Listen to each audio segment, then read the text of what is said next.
नमस्कार मित्रांनो, आता आम्ही सिंगापूर शहराच्या अभ्यास दौऱ्यावरती आहे आणि चला आपले शेअर करू सिंगापूर या मोहिमेअंतर्गत आम्ही बघायला आलेलो आहोत। समुद्रापासून सिंगापूर शहराला वाचवण्यासाठी बांधलेली एक भिंत आहे। सिंगापूर या देशाचे कौतुक करायला पाहिजे बरं का। एवढा जगाच्या नकाशावर असा दुर्बिणीने शोधावा लागेल असा हा देश, एवढासा छोटा देश। लोकसंख्या 65 लाख आहे सगळी मिळून, फॉरेनचे आणि हे सगळे मिळून, येणारे वगैरे मिळून। समुद्राला रोखण्यासाठी अनेक भिंत तयार केली मित्रांनो। या देशाचं वैशिष्ट्य हेच म्हणावं लागेल बरं का की हे जगापेक्षा एक काहीतरी गोष्ट वेगळी करतात, ती जगातली एक नंबरची करतात आणि त्याच्यापासून एक तरी पर्यटन स्थळ उभं करतात आणि जगातला एक नंबरचं पर्यटनातून रेव्हेन्यू घेतात, उत्पन्न घेत असतात। तुम्हाला दाखवतो आता हे बॅरेज बघायला आम्ही आलेलो, असे लाखो लोक इथे ही भिंत कशी बांधली, काय याच्यातून आउटपुट कसं काय ते काम करतात हे बघायला येतात।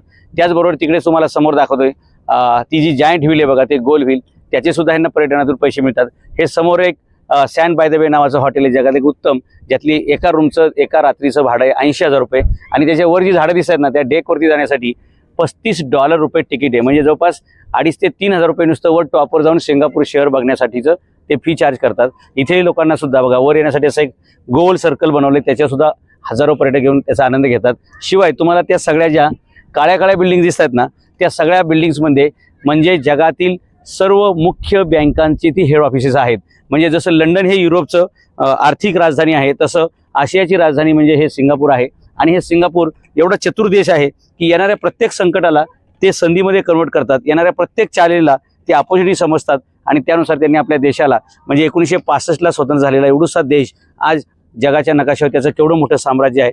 आणि इथल्या प्रत्येक सामान्य नागरिकाचं उत्पन्न आज घडीला जवळपास $15,000 प्रति वर्ष आहे। म्हणजेच ते जवळपास 12 लाख रुपये महिना आहे।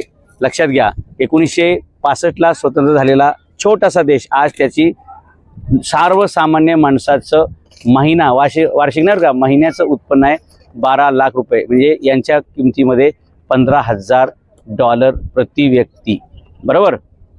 असंच आपल्याला महाराष्ट्रामध्ये भारतामध्ये पण करायचं आणि म्हणून चला आपले शहर सिंगापूर करू या मोहिमेअंतर्गत आपण सुद्धा शिवाजी महाराजांचे गडकोट असतील, इतर अनेक गोष्टी आपल्याला निसर्गाने दिल्यात, त्याचा आपण उपयोग करून अनेक पर्यटन स्थळं उभी केली पाहिजेत आणि आपल्या सुद्धा प्रत्येक नागरिकाला महिन्याला 10 ते 12 लाख रुपये कसे मिळतील हे आपण प्रयोग करू। आणि त्यासाठी प्रत्येक शहरात जवळपास 1 लाख तरुणांना उद्योजक बनवून अशा प्रकारची दूरदृष्टी आपण दिली पाहिजे। बघा ते तुम्हाला छत्री टाईप दिसतंय ना, ते ठिकाण बघण्यासाठी सुद्धा लाखो लोक येतात। काल आम्ही एक गार्डन बघितलं, आपल्या ऑर्किड फुलांचं गार्डन, त्याची सुद्धा तिकीट 35 रुपये होती। त्यामुळे जगभरातून लोक हे सिंगापूर फिरायला येतात, बघायला येतात आणि त्याच्यातून सुद्धा अब्जावधी रुपयाचा निधी दररोज सिंगापूरला मिळतो आणि हेच